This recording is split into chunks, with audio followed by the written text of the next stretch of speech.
Purge Anarchy is a bigger, better sequel than the first film, and I enjoy this one a lot more than the first film because the first film was a basic home invasion slasher film.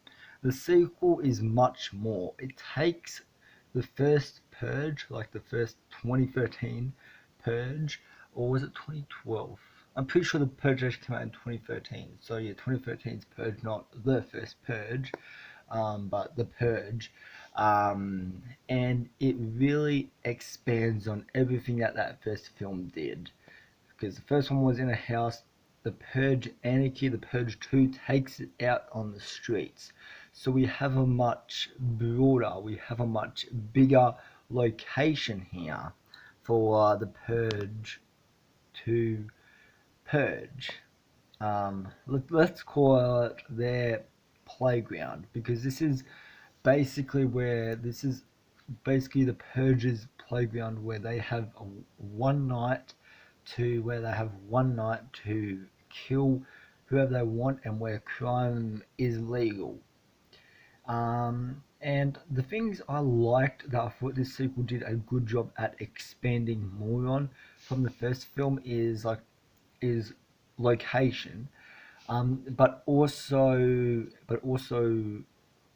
Purge mask and Purge costumes and all that. Like in the first film, the mask and costumes were all pretty basic from memory. It's been a few years since I've actually seen the Purge, but yeah, the costumes and masks in the first one were pretty basic. There's some creative masks, there's some creative costumes, some creative makeup in the Purge Anarchy, and the sequel also has more violence. There's some bloody sequences in this film, and we follow a strong enough main character. Um, our main character, he's our hero of the story, but he's also our villain. On the other hand, because he's participating in the purge as well. Like he wants to kill the guy who killed his wife and I believe two kids. So he's on a revenge mission to find the guy who killed his wife and two kids, and basically and end his life. Because which you can see his motivation because this guy, he didn't give his wife and two kids a second chance, so why should he give him a second chance? Because he killed his wife and two kids. So he has a clear motivation. He has a good narration for the story, and he's our strongest character in the movie for sure.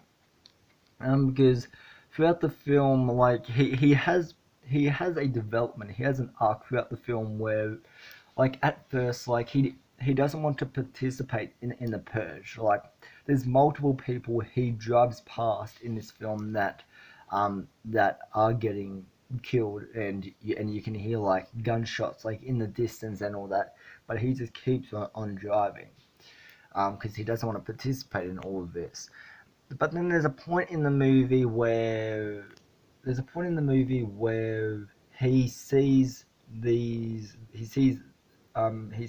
mother and her daughter being forcefully dragged out of their house, and he tells himself, just keep driving, but his brain is telling him to help them, and so he be's the bigger man here, and goes to help him, and then that's when his character really picks up, and that's when his character really gets into a game here, and he becomes our hero of the story. And then the characters he picks up along the way, like they are fine and all, um, but like I didn't really feel like they were like, I mean, like they were fine characters, like that they were kind of average, but our main character, like there there could have been some more development for his character, but I feel like just by the end of this film, like he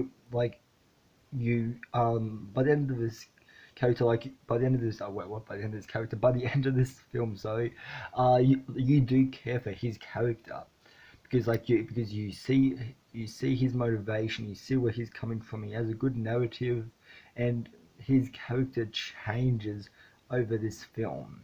Um, his perspective on the purge changes from not participating to participating in a good way where he's actually saving people now.